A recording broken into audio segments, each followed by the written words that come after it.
week I'm testing the Subaru XV. It's a small 5-seater SUV. Let's find out how good it is as a baby drive.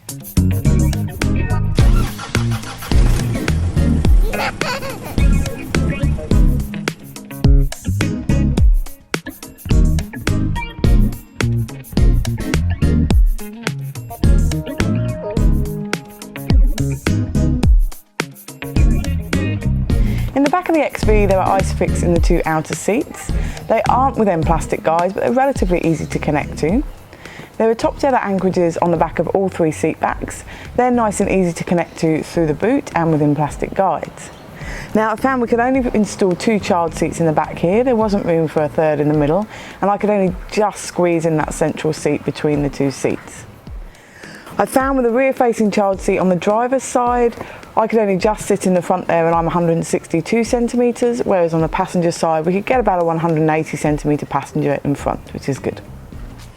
Storage in the back of the XV is quite minimal. There's a single mat pocket on the back of the passenger seat that will hold but not conceal an iPad. There's a fold down in the central seat back that will hold 2 cups, a reusable and a disposable fit in there. And the door bins are quite small back here. They'll just hold a 600ml water bottle, and there are the little storage wells in the handles too. Storage in the front of the XV is quite good. There are 2 cup holders in the central console here. They will hold a reusable and a disposable coffee cup. The central console box is quite a good size, and you've got USB and 12-volt socket in there too. In front of the gear lever is a phone charging well with USB, AUX and 12-volt socket. There's no sunglasses case in the ceiling, but the glove box is a good size. I could put an iPad in there with the large manual and my wallet. The door bins are a better size in the front. They'll hold a large refillable water bottle, and there's the little handle wells too. The boot of this model XV opens and closes manually and silently. Let's find out how much we can fit in the boot. Empty, it will hold 10 shopping bags, or the twin side-by-side stroller and 1 shopping bag, a tandem stroller and 3 shopping bags, a single stroller and 3 shopping bags, or a compact stroller and 7 shopping bags, or a small to medium-sized dog.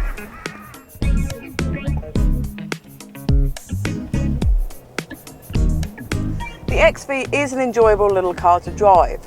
It's small, it's nippy, and it's really responsive and fun. Now, they haven't done what they did with the Forester and made the engine smaller and added the electric motor on top. It's the same size engine in here, so it makes it really nice to drive. I have noticed that the engine does kick in quite soon still, like the Forester.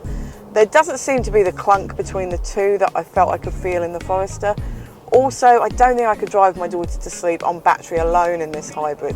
The engine comes in very soon. Also, when you come into your driveway, your little one asleep in the back, as soon as you put it into park, the engine kicks in, and that is quite noisy. The media system in the Subaru XV is very basic and relatively easy to navigate. I am glad it now has Apple CarPlay and Android Auto as well. When you put it into reverse, the camera image is nice and clear, and it does fill the whole screen. However, that screen is very small. You also get this second screen in the Subaru XV at the top here. That shows you when you're using battery power, or when you're using the engine, or when the battery's being recharged. So to sum up with the Subaru XV, for a small SUV, legroom in the back is good, and it fits those 2 child seats nicely. The boot space is quite good, and the media system too.